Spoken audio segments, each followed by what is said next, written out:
Greetings and welcome to our daily Devo for Tuesday, June the 20th today. We are, I believe it's like our 10th day in Jerusalem, but we've been moving around, getting a different perspective all the time. Today is a place I've never heard of before, at least not from the initial title. It does say Jerusalem, but then it says Nebi Samuel National Park. Nebi, N-E-B-I. Samuel National Park. They they cite Joshua chapter 10, verses 1 through 15, and they quote verse 14, "Surely the Lord was fighting for Israel." Surely the Lord was fighting for Israel. Nebi Samuel National Park safeguards the traditional tomb of the prophet Samuel and offers a front row seat to one of the most consequential battles recorded in the Bible, the battle for the Benjamin Plateau. This story in Joshua 10 highlights how the Lord responds when we come to a significant intersection in life.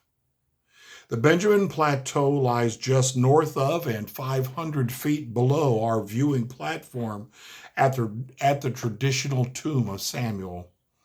A look around the horizon makes it clear that nothing in Israel's interior is flat. Even today, the Promised Land isn't a place that you can travel wherever you want to go.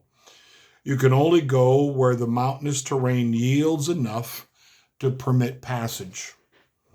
In ancient times, this meant north-south travelers had to stick close to continuous ridgelines, and east-west travelers had to look for breaks in the mountainous facade, such as a high plateau. What makes the Benjamin Plateau unique is that it offers both. It is a high plateau that intersects Israel's north-south watershed ridge. Like a modern traffic circle, it gathered travelers from many places before sending them off in new directions. It's a major geographical intersection, and the stories that it hosts are of people whose lives are in transition.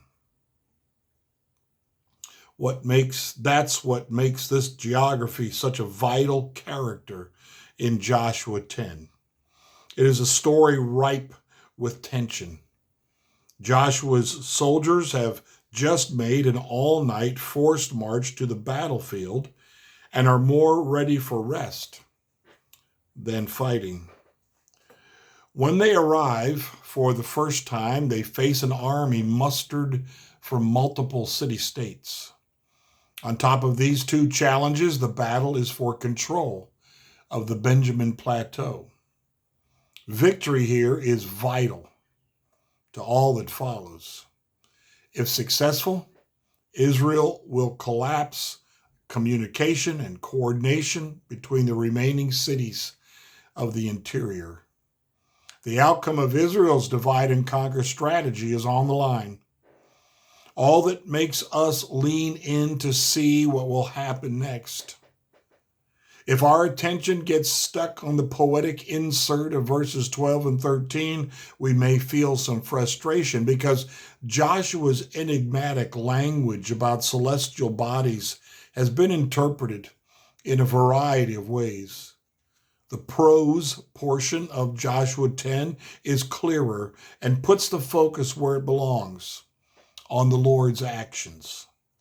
He throws the enemy into confusion in verse 10. He hurls large hailstones on them as they flee. Verse 11, he gives Israel the victory. Verse 12. And therein lies the enduring lesson. Just like Joshua and the Israelites, when we come to a significant intersection in life, we can know the Lord will be with us and guide the turns we need to make. Nothing ends here. But the way things end up starts here. Again, the Bible is full of such stories, and they're diverse, and yet the the reality of them that links them is God is near. God is with us. He's for us. He fights for us. He is our shield and defender. And so there's no need for us to be worried. We just need to do as the Lord asks of us and trust him. That's called faith. Faith is trust, explicit trust in God and his plan, his character, who he is, that he's for us and not against us. No matter how daunting the enemy looks, no matter how big his army, how overwhelming it all seems to us, our God is greater. We need to look at stories like this and look at the incredible thing that wouldn't have been in our battle plan. We can't plan for hail to descend upon our enemy. We can't expect that there'll be confusion that runs rampant in the enemy's ranks. But we can expect that God will give us the victory. His victory on his terms for his purposes. Blessings to you today on this Tuesday. And whatever comes your way today, trust that the Lord has it under control and keep taking steps of faith no matter what. Blessings to you today.